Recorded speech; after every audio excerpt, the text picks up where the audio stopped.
بسم اللہ الرحمن الرحیم۔ السلام علیکم ورحمۃ اللہ وبرکاتہ۔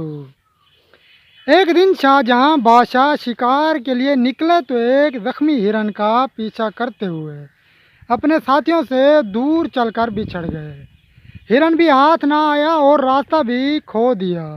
دوپہر کا وقت تھا، ساتھیوں کا دور دور تک کوئی نشان نہیں تھا۔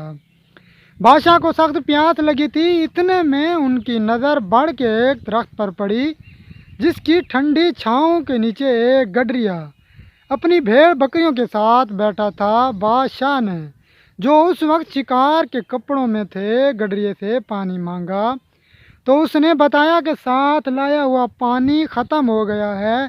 اس نے فوراً ایک بکری کے دودھ سے برتن دھو کر دوسری بکری کا دودھ بادشاہ کو پینے کے لیے دیا۔ شاہ جہاں کو گڈریے کی یہ بات بہت پسند آئی اور اس نے اس سے کاغذ مانگا۔ جنگل میں بھلا گڈریے کے پاس کاغذ کہاں سے آیا؟ بادشاہ نے بڑھ کا ایک پتا توڑ کر اس پر خنجر کی نوک سے کچھ لکھا اور گڈریے کو دے دیا اور کہا، یہ لو اپنا انعام، ہم نے تمہیں 2 گاؤں جاگیر میں دے دیے ہیں۔ جمعہ کو یہ پتہ لے کر جامع مسجد دلی آ کر ہم سے مل لینا۔ گڈریا خوش ہو کر گھر لوٹ چلا، اپنی کمبل زمین پر ڈال کر وہ پتہ اس پر رکھ دیا اور بکریاں بند کرنے لگا۔ ایک بکری جو ادھر سے آئی اور اس نے اس پتے کو منہ میں اٹھا لیا اور گڈریے کے پہنچنے سے پہلے چٹ کر گئی۔ اس کا اسے بڑا دکھ ہوا اور وہ یہ کہتا ہوا جنگل میں چلا گیا کہ بکری 2 گاؤں کھا گئی۔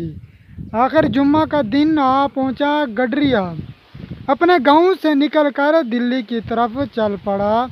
چلتے ہوئے دوپہر ہو گئی، بکری 2 گاؤں کھا گئی کی رٹ لگاتے ہوئے وہ جامع مسجد میں داخل ہوا تو اس نے دیکھا کہ تمام نمازی ہاتھ اٹھائے دعا مانگ رہے ہیں۔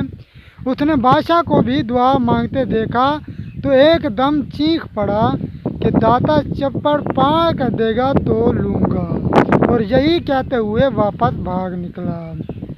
بادشاہ نے نماز کے بعد اسے بہت تلاش کیا لیکن وہ نہ ملا۔ جنگل میں پہنچتے پہنچتے گڈریے کو شام ہو گئی۔ وہ وہیں ایک بڑے پرانے درخت پر چڑھ کر بیٹھ گیا۔ رات کو کچھ ڈاکو وہاں آئے اور گاؤں میں ڈاکہ ڈالنے کی منصوبہ بندی کرنے لگے۔ گڈریے نے ان کی ساری باتیں سنی اور ان کو ٹوکا اور بولا، چوری کرنا بری بات ہے، اور پھر وہ گاؤں کے لوگ تو بہت غریب ہیں، ان کے پاس کچھ نہیں۔ اگر تم لوگوں کو واقعی پیسہ چاہیے تو اس درخت کے نیچے کھودو۔ میں نے اپنے بڑوں سے سنا ہے کہ یہاں ایک بہت بڑا پرانا خزانہ دفن ہے۔ یہ کہہ کر وہ گڈریا گاؤں کی طرف داتا چھپڑ پار کر دے گا تو لوں گا کی رٹ لگاتا ہوا چلا گیا۔ ڈاکوؤں نے بڑی بحث کے بعد کھدائی شروع کی اور وہاں سے سچ مچ 2 بڑے برتن نکل آئے۔ ڈاکو بڑے خوش ہوئے، مگر جیسے ان لوگوں نے برتن کھولے تو اس میں سانپ اور بچھو بھرے ہوئے تھے۔ ڈاکوؤں کو یہ دیکھ کر بڑا غصہ آیا اور وہ برتن لے کر گاؤں کی طرف چل پڑے۔ ایک جھونپڑی سے گڈریے کی آواز آ رہی تھی۔ انہوں نے وہ دونوں برتن اس گڈریے کی آنگن میں الٹ دیے تاکہ سانپ اور بچھو اسے ڈس لیں، لیکن ان برتنوں سے اشرفیاں گرنے لگی اور اس کے شور سے گاؤں کے لوگ جاگ گئے۔ ڈاکوؤں نے گاؤں والوں کو جاگتے دیکھ کر وہاں سے بھاگنا غنیمت جانا۔ گڈریا بھی اپنے جھونپڑی سے باہر آیا اور اپنے آنگن میں اشرفیاں دیکھ کر زور زور سے نعرہ لگایا، داتا تو سچا ہے، تو نے مجھے چھپڑ پھاڑ کر دیا۔ اگلی صبح بادشاہ کے ملازم بھی گاؤں پہنچ گئے اور اسے دربار میں لے گئے۔